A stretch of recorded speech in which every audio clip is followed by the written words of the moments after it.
ইয়ে মানে ও গিন্নি, গিন্নি গো, একটু শান্ত হ, একটু কথাটা শোনো। না না, আমি আর কিচ্ছু শুনবো না।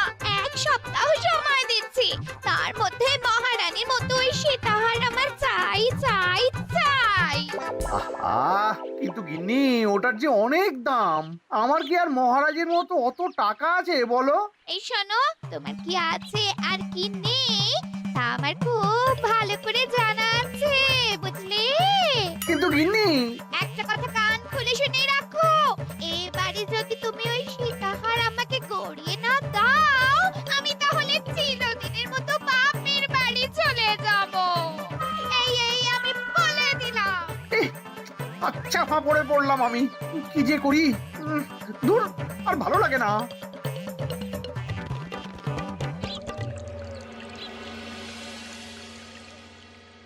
আজকে তোমাদের সকলের কাছে আমার একটা প্রশ্ন আছে। বলুন মহারাজ। আচ্ছা, ধরো তোমরা যদি এ রাজ্যের লোক না হতে, অন্য কোনো রাজ্যের হতে, তাহলে তোমাদের কাছে কৃষ্ণনগর কেমন মনে হতো? মহারাজ, এক কথায় বলতে গেলে সমৃদ্ধ শক্তিশালী রাজ্য। বেশ, তা হঠাৎ এমন প্রশ্ন মহারাজ? আসলে বেশ কিছুদিন ধরেই আমি একটা কথা ভাবছিলাম। ঈশ্বরের দয়ায় আমাদের সবই আছে, তবু রাজ্যকে আরো শক্তিশালী ও অন্যান্য রাজ্যের সাথে সুসম্পর্ক বজায় রাখা একটা রাজধর্মে পড়ে। ঠিক বলেছে। ঠিক বলেছেন। বলি, তুমি কি এসব কথা কখনো ভাবো মন্ত্রী? হ্যাঁ মানে আগে রোজ না, কিন্তু কখনো সখনো বোধহয় ভেবেছিলাম। কবে শুনি? ইয়ে ওই তো কিছুদিন আগে, ওই সেদিন। এটা ঠিক কোন সেদিনের কথা বলছেন মন্ত্রী মশাই? যেদিন আকাশে ওই দুটো সূর্য উঠেছিল? তোমাকে সবকিছুতে ফোড়ন কাটতেই হবে না গোপাল, হ্যাঁ? কি আর করি বলুন, আপনার কষ্ট যে আর সহ্য হয় না।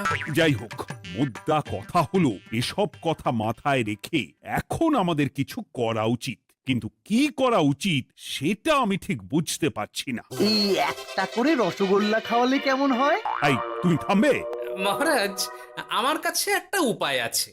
10 দিনের একটা মিলন মেলার আয়োজন করলে কেমন হয়? খুব বাজে হবে। একটা মেলা কত ঝামেলার কাজ সেটা বোঝো? একেই কত খরচ, তার উপর আবার অনেক লোক। মোটেই না, এটা তো দারুণ বুদ্ধি দিয়েছো গোপাল। এমন কিছুই তো চাইছিলাম। দূর, আর সবকিছুই আমার বিপক্ষে মনে হয়। দিনটাই খারাপ, আমি বরং চুপই থাকি। তাহলে সবাই শোনো, 1 সপ্তাহ পর কৃষ্ণনগর এক বিরাট বড় মিলন মেলার আয়োজন করছে, আর তার জন্য লোকজনকে নিমন্ত্রণ করার কাজ দেখবে গোপাল। যথা আজ্ঞা মহারাজ। আর মন্ত্রী, ভালো করে শুনে রাখো, মেলা প্রাঙ্গণ সাজানো, ঠিকঠাক নিরাপত্তা, এসব তোমার দায়িত্ব। আচ্ছা, কিন্তু বলছিলাম যে সবকিছু ভালো করে করতে গেলে খরচও তো।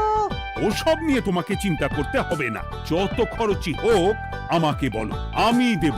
আরে বাস, তো দারুণ ব্যাপার। এই ফাঁকে যদি কিছু আমারও লাভ হয়ে যায়, তাহলে গিন্নির গলার হারটার কিছু একটা করতে পারবো। বেশ, তাহলে প্রত্যেকে নিজেদের কাজ শুরু করে দাও।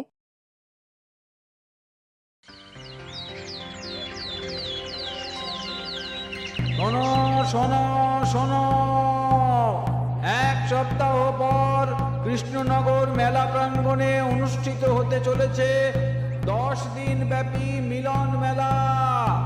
সকল গ্রামবাসীকে এই মেলায় আসার জন্য আমন্ত্রণ জানানো হচ্ছে। শোনো শোনো শোনো।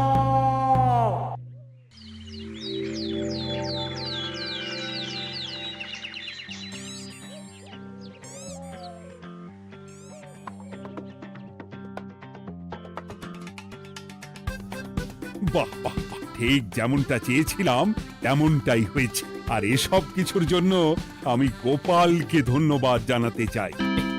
কি যে বলেন মহারাজ, এই কৃষ্ণনগর তো আমার নিজেরই পরিবার। সেসব আমরা খুব ভালো করেই জানি গোপাল। আদিক্ষেতা একেবারে উতলে পড়ছে। এসব দেখে গা জ্বলে যায়। তোমার এই এত ভালো বুদ্ধি দেওয়ার জন্য আমি তোমাকে 50টি স্বর্ণমোহর উপহার দিতে চাই। এটা কি হলো? এরকম হলে কিন্তু আমি খেলবো না। কেন মন্ত্রী, তোমার আবার কি হলো? আমিও তো মেলার আয়োজন করেছি, তাহলে গোপাল একা কেন উপহার পাবে? সে তো মেলার জন্য অনেকেই কাজ করেছে, কিন্তু আসল বুদ্ধিটা তো দিয়েছে গোপালই। মন্ত্রী মশাইয়ের বোধহয় খুব হিংসা হচ্ছে। ঠিক আছে মহারাজ, আপনি বরং এই উপহার সকলের সাথে ভাগ করে দিন। না গো, কোনো ভাগ চাই না। তোমার উপহার তুমিই রাখো। যত সব।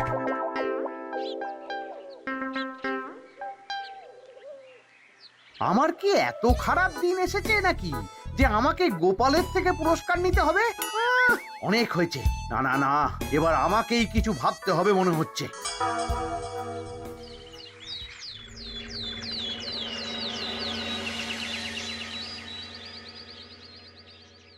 আমার আমার সব শেষ হয়ে গেল গো, সব শেষ হয়ে গেল। এবার এবার আমার কি হবে?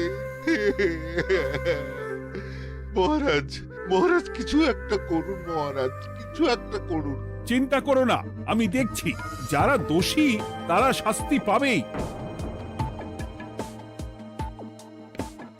কি শুরু হলো বলো তো হঠাৎ করে? এত বড় বড় চুরি ডাকাতি হয়ে গেল, অথচ কেউ কোনো টেরই পেল না। হ্যাঁ মহারাজ, আসলে রাতের বেলা যখন সবাই ঘুমিয়ে থাকে তখন এই চুরি ডাকাতিগুলো হয়, তাই কেউ কোনো শব্দ পায় না। ভালো করে অনুসন্ধান করো, যে বা যারা এই কাজ করছে তাদের যত তাড়াতাড়ি সম্ভব ধরে ফেলতে হবে, নইলে তো আমাদের প্রজাদের অনেক ক্ষতি হয়ে যাচ্ছে।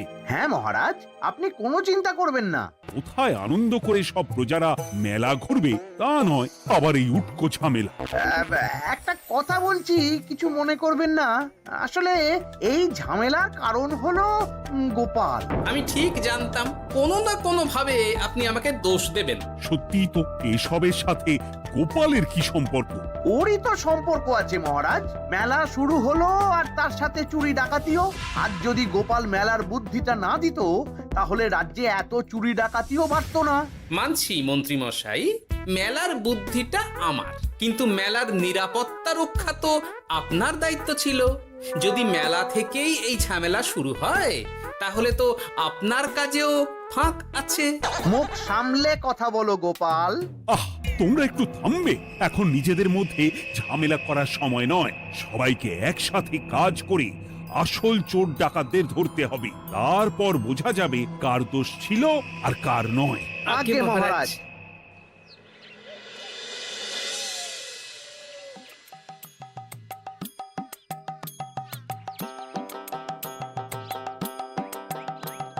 এই তো তুমি এসে গেছো। তাড়াতাড়ি মুখ হাত ধুয়ে বসো, তোমার জন্য একটা জিনিস এনেছি। বলো কি জিনিস? আরে আরে একটু অপেক্ষা করোই না, আমি আনছি। হ্যাঁ বেশ, আনো তাহলে। এই নাও, খাও। মিষ্টি দই। হ্যাঁ গো, খেয়ে দেখো তো কেমন।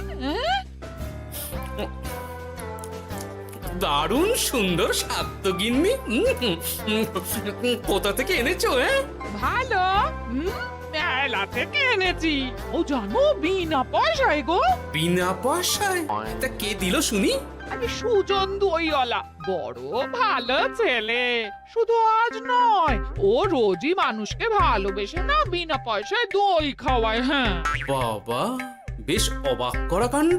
আসলে সুজনের দেশের বাড়িতে অনেক জমি জমা, গরু মোষ আছে। ও তাই বলে ওর টাকা পয়সার নাকি কোনো দরকার নেই, তাই ও বিনা পয়সায় খাওয়ায়। হ্যাঁ বুঝলাম। বাবা, খুব ঘুম পাচ্ছে এখন। ও গিন্নি, শোনো না, আমি বরং একটা ঘুম দিই এখন, বুঝলে? তুমি বরং বিকেলে আমায় একটু ডেকে দিও, ওর কাজ আছে। আচ্ছা বেশ। তোমাদের জন্য সেটাই ভালো, কারণ এমনিতেই মহারাজ চোর ডাকাত ধরার জন্য প্রহরীর ব্যবস্থা করছে পুরো রাজ্যে। না না না, সে নিয়ে আপনি চিন্তা করবেন না।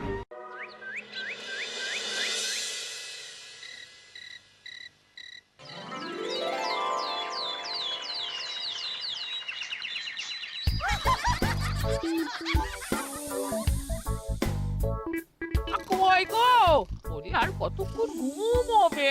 সকাল তো হয়ে গেল। সে কি গিন্নি, সকাল? তোমাকে যে আমি কতবার বললাম আমাকে বিকেলে ডেকে দেবে। তা বলি কবেকার বিকেল? গতকালে না আজকে? তা তোমার বুদ্ধিতে কি বলে গিন্নি? আর বুদ্ধি নিয়ে কথা বলো, আগে নিজের ঘুমকে দেখো। গতকাল বিকেল থেকে ডেকে ডেকে গলা ব্যথা হয়ে গেল, কিন্তু ওনার ঘুম আর ভাঙে না। হতেই পারে না। পারে না? ওদিকে কাণ্ড দেখো, রাতের খাবার পর্যন্ত পড়ে আছে। হ্যাঁ, আজব কাণ্ড। যাই হোক, অনেক দেরি হয়ে গেছে বুঝলে, আমাকে এক্ষুনি রাজসভার জন্য বেরোতে হবে।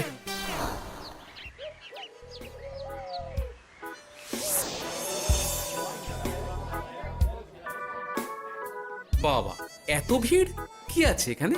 একটু কাছে গিয়ে দেখি তো। সত্যি সত্যি ভাই সুজন, তোমার হাতে জাদু আছে। এত সুন্দর মিষ্টি দই, এ স্বাদ ভোলার নয় ভাই।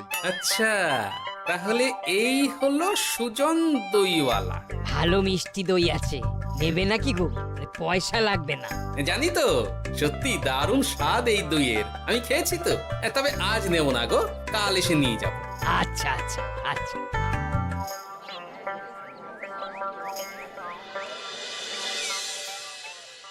আর কোনো নতুন খবর পেলে ওই ডাকাতদের ব্যাপারে?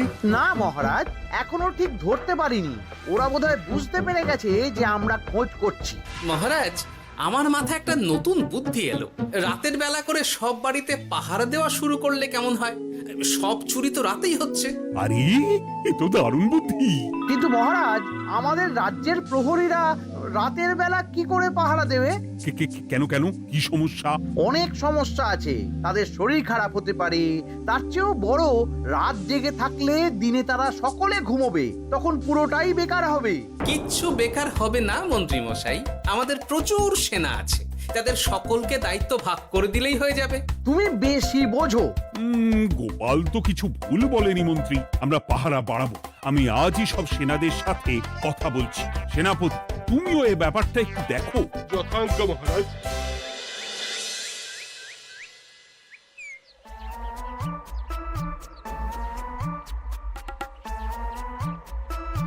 চোর ডাকাতদের ধরার জন্য যদি একটা সূত্রের হদিশ পাওয়া যায় তাহলেই কেল্লা ফতে, কিন্তু সেটাই পাওয়া যাচ্ছে না বলেই এত সময় লাগছে। আরে, ওটা মন্ত্রী মশাই মনে হচ্ছে না? আড়ালে দাঁড়িয়ে এরকম কার সাথে কথা বলছে? এবার আমি যা বলছি ভালো করে শোনো। আজ রাতে মেলার পিছনের দিকে যে মাঠটা আছে সেখানে চলে এসো। বাকি কথা ওখানেই হবে। এই জায়গা নিরাপদ নয়। বেশ রহস্যজনক ব্যাপার। মেলার পিছনের মাঠ বলল না? রাতে আমাকেও দেখতে হবে কি হয় সেখানে।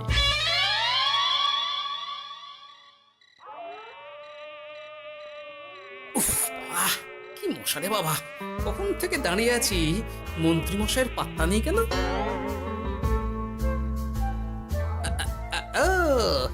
ওই তো চলে এসেছে।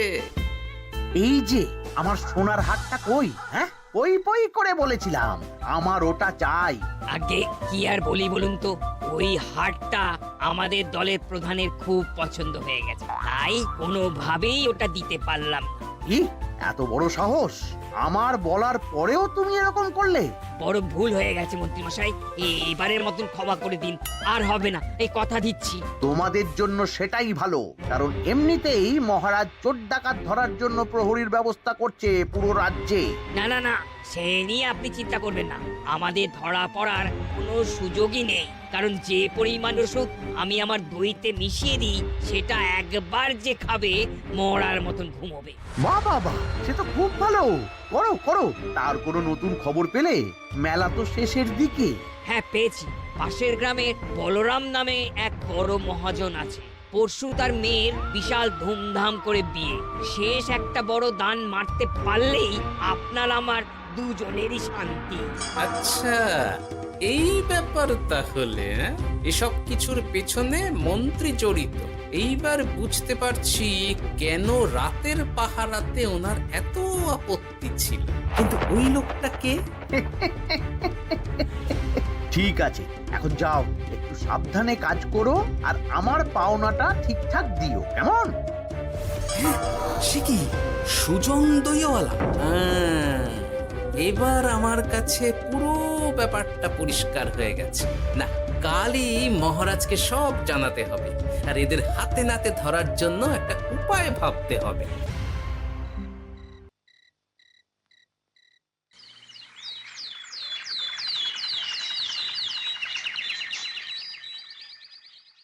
আরে এসো এসো, তোমার জন্যই তো অপেক্ষা করছিলাম। কি এমন জরুরি কথা আছে যে একান্তে দেখা করতে চাইলে? কোন মুখে বলি মহারাজ, সর্ষের মধ্যেই যখন ভূত তখন আর কি।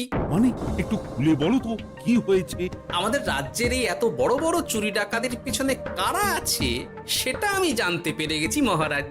হ্যাঁ, এ তো দারুণ খবর। তাহলে আমরা এখানে কি করছি?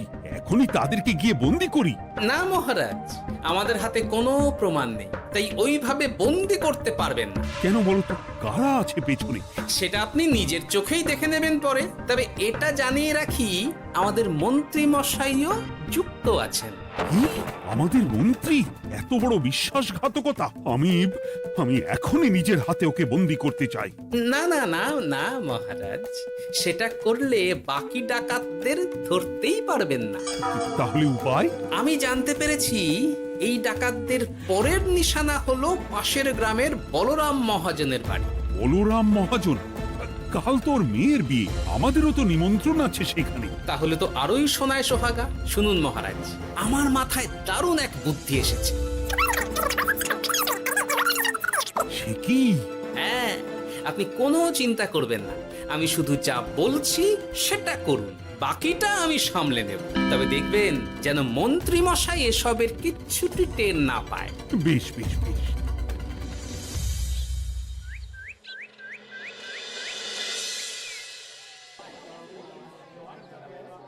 আর তো কিছুক্ষণ, এরপরেই তো সন্ধে নামবে। তোমার সবকিছু তৈরি তো? হ্যাঁ মহারাজ। আরে, মহারাজ আর গোপাল কানে কানে এত কি কথা বলছে, আমাকেও জানতে হবে সেটা। ওই যে আসছে মরকটটা, আমার আর ওকে এক মুহূর্ত সহ্য হচ্ছে না। মনে হচ্ছে গুদুম গুদুম করে ওর মাথায় গাঁটটা মারি। শান্ত হন মহারাজ, দয়া করে শান্ত হন আর একটুখানি, তারপর আপনি মন্ত্রী মশাইয়ের সাথে যা ইচ্ছে করবেন। ওর আমি বরং অন্যদিকে যাই, মুখ দেখলেই আমার মাথাটা গরম হয়ে যাচ্ছে। সেই ভালো। কি হলো ব্যাপারটা? যাই হোক, আর তো কিছুক্ষণ, তারপর আমার বিশাল লাভ হবে। বরং ততক্ষণ আমি পেট পুজো করি।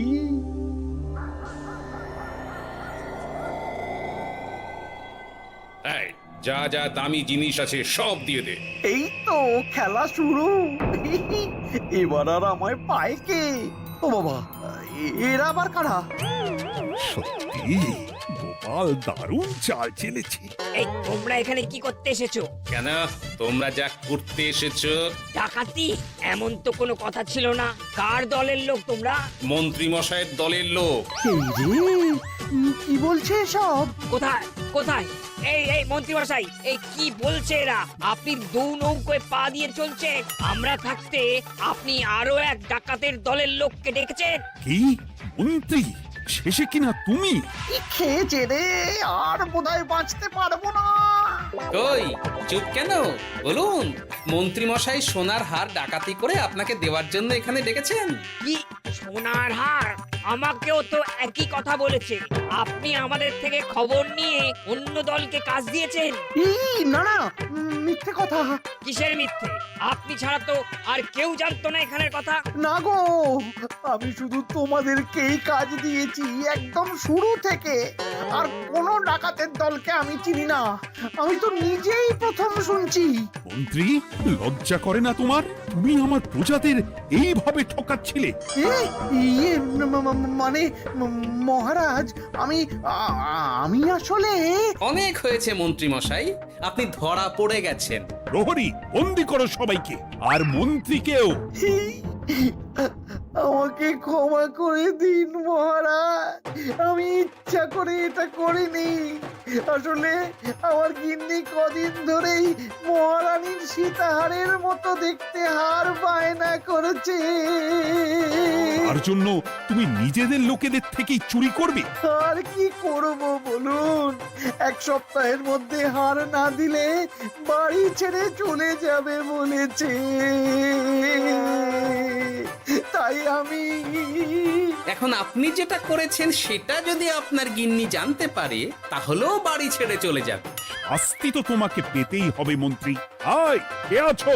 শোনো, মন্ত্রীকে মুখে কালি মাখিয়ে গাধার পিঠে বসিয়ে সারা রাজ্য ঘোরাও, এটাই ওর যোগ্য শাস্তি। আর গোপাল, তোমার বুদ্ধির প্রশংসা করতেই হয়। তোমার পুরস্কার আমি কাল রাজসভায় দেব। দূর দূর, জীবনে বিয়ে করাই ভুল হয়েছে আমার।